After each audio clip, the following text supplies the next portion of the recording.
এমনি এমনি ঘুমাবেন না। ঘুমানোর আগে বিসমিল্লাহ বলে লাইটটা অফ করবেন, বিছানাটা বিসমিল্লাহ বলে ঝাড়বেন, ঠিক আছে? ওয়াশরুম থেকে পারলে অজু করে আসবেন।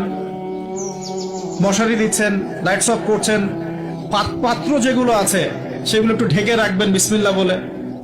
দরজা লাগাবেন বিসমিল্লাহ বলে। এরপর 3 বার পড়বেন সূরা ইখলাস একবার, সূরা ফালাক একবার, সূরা নাস একবার, পরে হাত একত্রিত করে ফু দিয়ে গা মাসাহ করবেন। এই কাজটা 3 বার করবেন।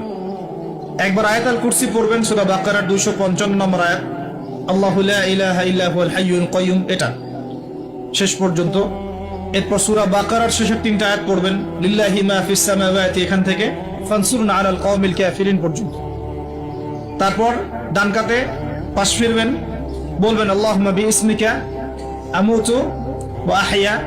হাত নিবেন, হাতে গুনতে থাকবেন সুবহানাল্লাহ সুবহানাল্লাহ সুবহানাল্লাহ 33 বার, আলহামদুলিল্লাহ আলহামদুলিল্লাহ আলহামদুলিল্লাহ 33 বার, আল্লাহু আকবার আল্লাহু আকবার আল্লাহু আকবার 34 বার। ঘুমিয়ে যাবেন। এখন যদি আপনি 6 ঘন্টা ঘুমান, আপনি নবী সাল্লাল্লাহু আলাইহি ওয়াসাল্লামের সুন্নত অনুযায়ী ঘুমিয়েছেন, প্রত্যেক ঘন্টা ঘুমানোর জন্য আল্লাহ আপনাকে নেকি দিবেন ইনশাআল্লাহ। এমনি ঘুমালে নেকি হতো না, রেস্ট নেওয়া হতো। আমি একজন ব্যক্তিত্বের কথা বলছি, যার প্রতিটা কাজ অনুসরণ করলে ইনশাআল্লাহ জানা অনুযায়ী আমলটা হয়ে যাবে, আল্লাহর কাছে আমরা মাকবুল হব ইনশাআল্লাহ। পারা যাবে ইনশাআল্লাহ। ঘুম থেকে উঠলেন, এমনি এমনি উঠে চলে যাবেন না। উঠেন, বসেন, বসে ঘুমের ভাব দূর করেন। দূর করে বলবেন আলহামদুলিল্লাহিল্লাযী আহইয়ানা বা'দামা আমাতানা ওয়া ইলাইহিন নুশুর। এবার বাথরুমে যান। বাথরুমে গিয়েই বাথরুমে ঢুকে গান গাওয়া শুরু করবেন না। বাথরুমে ঢুকেই বাম পা দিয়ে ঢুকবেন।